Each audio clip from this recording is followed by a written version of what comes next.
thưa quý vị, người cao tuổi luôn được xem là cây cao bóng cả và trong bất cứ xã hội nào họ cũng luôn có những đóng góp vô cùng quan trọng trong việc phát triển đất nước, đồng thời cũng là việc giữ gìn và phát huy những nét văn hóa truyền thống tốt đẹp. Tuy nhiên hiện nay chúng ta thấy rằng không ít những vị cao niên khi đã lớn tuổi, khi đã về hưu rồi thì họ lại rất là thiếu sự quan tâm chăm sóc từ phía con cháu cũng như là từ phía xã hội.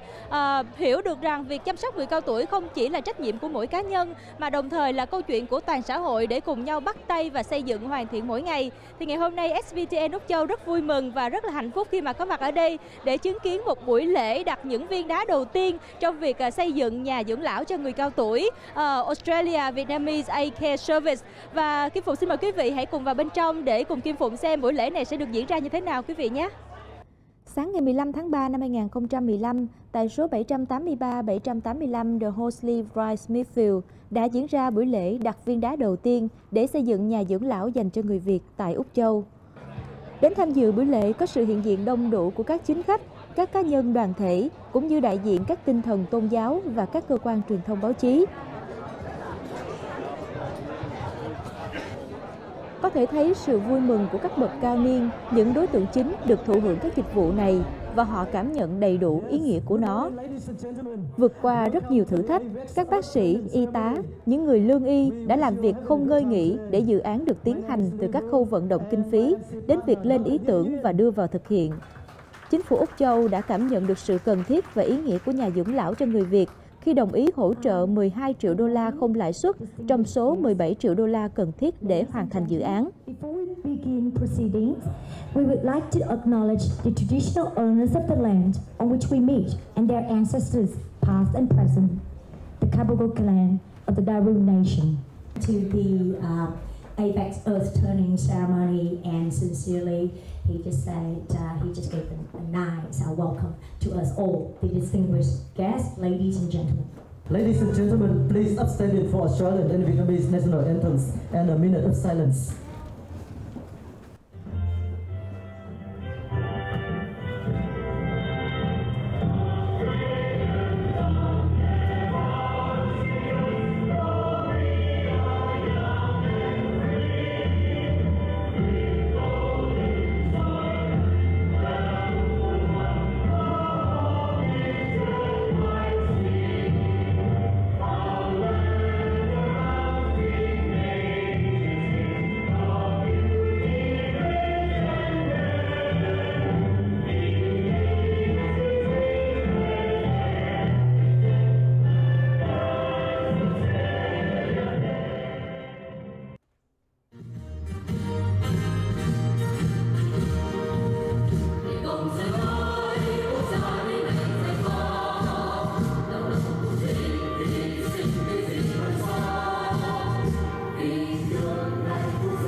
Để tưởng nhớ các bậc tiền nhân đã dày công dựng nước và giữ nước, để tưởng nhớ các chiến sĩ quân nhân kháng chính Việt Nam Cộng Hòa cùng với 504 binh sĩ đồng minh Úc đã hy sinh để bảo vệ lý tưởng tự do cho miền Nam Việt Nam trước 75.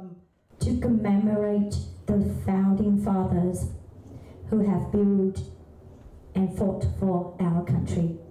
To commemorate the soldiers of the Republic of South Vietnam and the Allied Australian soldiers, 504 men and women who have laid their lives to protect the freedom for the South Vietnamese before 1975.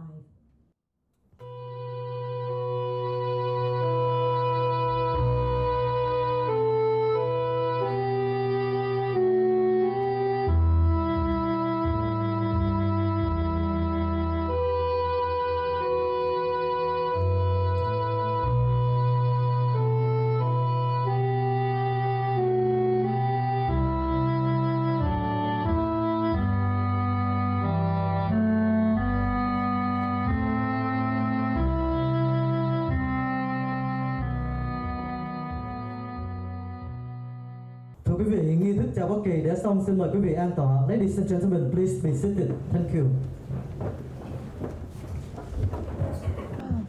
Ladies and gentlemen, we would like to announce Mrs. Bảo Khánh from Vietnam Sydney Radio, Mayor of Fairfield City Council, Mr. Frank Carboni, Father Paul Chu Văn Chi, MP Jason Clare, Federal Member for Blackland.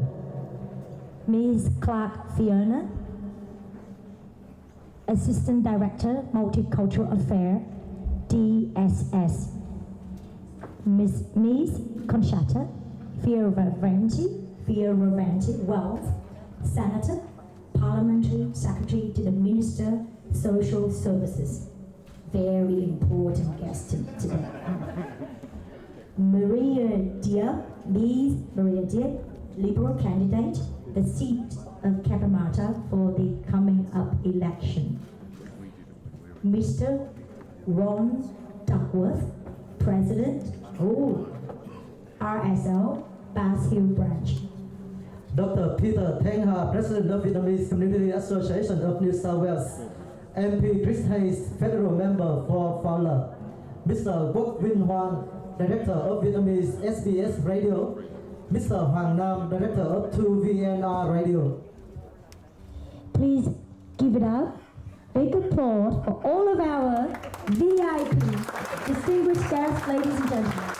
Vâng, thưa quý vị, và đặc biệt hơn hết là sự hiện diện của tất cả quý vị trong ngày hôm nay. Thưa quý vị, và với một cái câu rất là hay mà trong những ngày vừa qua được tâm sự với vị chủ tịch của hội Avacs, anh có nói một câu rất là hay, thưa quý vị. Đó là... Mở đầu buổi lễ, bác sĩ Minh đã có bài phát biểu nói về ý nghĩa cũng như sự cần thiết của việc xây dựng một nhà dưỡng lão dành cho người Việt, nơi người cao tuổi Việt Nam được hưởng những dịch vụ đầy đủ tiêu chuẩn. Nhưng điều đặc biệt là họ sẽ nhận được sự chăm sóc đầy ân cần từ đội ngũ nhân viên như những con cháu trong gia đình. Ở đây, họ có thể ăn những món ăn Việt Nam, được nói tiếng Việt và được sống trong sinh hoạt truyền thống của người Việt. Good morning. Thank you, MC bác sĩ Ngọc Điệp and MC Lê Vũ. Good morning. On behalf of Avacs members, I would like to acknowledge the traditional owners of country throughout Australia. We pay our respect to them and their cultures, and to elders both past and present. I'd like to welcome and acknowledge the presence of the Senator Conchata Fioravanti Wells, the Parliamentary Secretary to the Minister for Social Services, the Honourable Chris Hay, Federal Member for Fowler, the Honourable Jason Clare, Federal Member for Blackland, the Honourable Andrew Rohan, MP State for Member for Smithfield, the Honourable Nick Lalich, State Member for Cabramatta, Councillor Frank Carboni, Mayor of Fairfield City Council, Councillor Daily, Young Tran Zia Thomas, religious leaders, Mr. Trevor, President of VCA Federal, Dr. Tang Ha, President VCA New South Wales Chapter, community leaders, distinguished guests, ladies and gentlemen. This year, 2015, marks the 40th anniversary of the Vietnamese community in Australia. After 40 years of settlement in Australia, our community members, through their various volunteer works, have built a vibrant, cohesive, resourceful and successful Vietnamese community in Australia. The Avacs Nursing Home Project represent a major milestone for our community here in Australia. And as it will be the first Vietnamese fully owned and operated by a not-for-profit organization in New South Wales and the largest community infrastructure project. Good morning, distinguished guests, ladies and gentlemen. My name is Rob Pufflet. I'm from Thompson Adset Architects. We've been very proud to be associated with the Avacs community, and over the last 4 years we've been involved intimately with choosing the site, resolving the design and putting the development application to council, which we now have a consent for, and now we're proceeding to tender and hopefully construct the building within the next 8 weeks. I might just call on you to look at your information pack briefly so you're a bit familiar with what we're designing. Aged care design has progressed significantly over the last 10 years, and we're now building a state-of-the-art aged care facility for the community. It involves a slight deviation from the previously sort of hospital-centred models of aged care.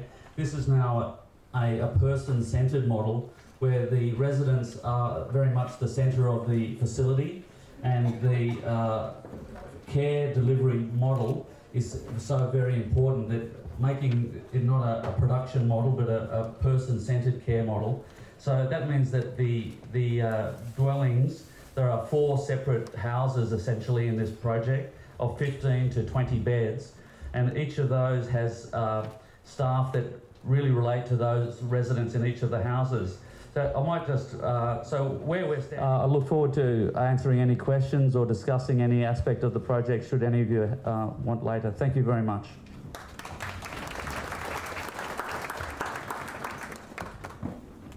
Can I start by a little Vietnamese? Kính chào quý vị. How's that from? Thank you. Quan Lu, who I've known for so many years. I still haven't mastered it despite my visit to Vietnam many years ago. Can I start by adding my acknowledgement of country, also acknowledge my federal parliamentary colleagues, Jason Clare and Chris Hayes, my state colleagues, Andrew Rohan, Nick Lalich, Mayor Carboni, and the many councillors here today, our Liberal candidate for Cabramatta, Maria Diep, David Tang, President of Avacs, and your committee members, your many community leaders here today, Quan Lu, other distinguished guests, ladies and gentlemen. As Parliamentary Secretary responsible for Multicultural Affairs and Settlement Services, it's my great honour to be here today to represent the Minister for Social Services, the Honourable Scott Morrison MP. Tiếp theo là phần quan trọng nhất. Các vị khách mời đã lần lượt cùng nhau xúc những xẻng đất đầu tiên, bắt đầu cho dự án quan trọng của cộng đồng. Những gương mặt vui tươi, rạng rỡ được biểu lộ rất rõ ở từng vị khách khi họ được chứng kiến và đặc biệt là được đặt những viên đá đầu tiên mở đầu một công trình đầy ý nghĩa. Thưa quý vị, xin mời các nhiếp ảnh gia ghi lại hình ảnh rất là đáng quý này trong buổi lễ động thổ ngày hôm nay.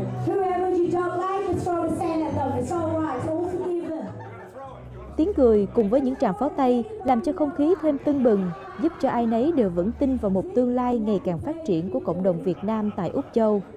Tiến sĩ Hà Cao Thắng, Chủ tịch Cộng đồng Người Việt tự do New South Wales, cũng đã có mặt và nói lên những hỗ trợ từ phía cộng đồng trong dự án đầy ý nghĩa, và đồng thời là những tâm tư tình cảm của anh khi thấy cộng đồng được quan tâm, chăm sóc. Và cùng với hội Avacs, mình hỗ trợ coi cái project này là project của cộng đồng để chúng ta cùng nộp đơn với chính phủ và đòi hỏi chính phủ liên bang để trợ cấp cho chúng ta một số cái tiền khi mà chúng ta bắt đầu tiến hành cái công trình này. Chúng tôi rất là ước mong rằng cái chương trình này được phát triển rộng lớn hơn, mạnh mẽ hơn, bởi vì những người Việt rất là cần nó trong tương lai, và những người như tụi tôi ngày xưa rất là còn trẻ khi đến đây nhưng bây giờ đã trở thành ra lớn tuổi rất là cần.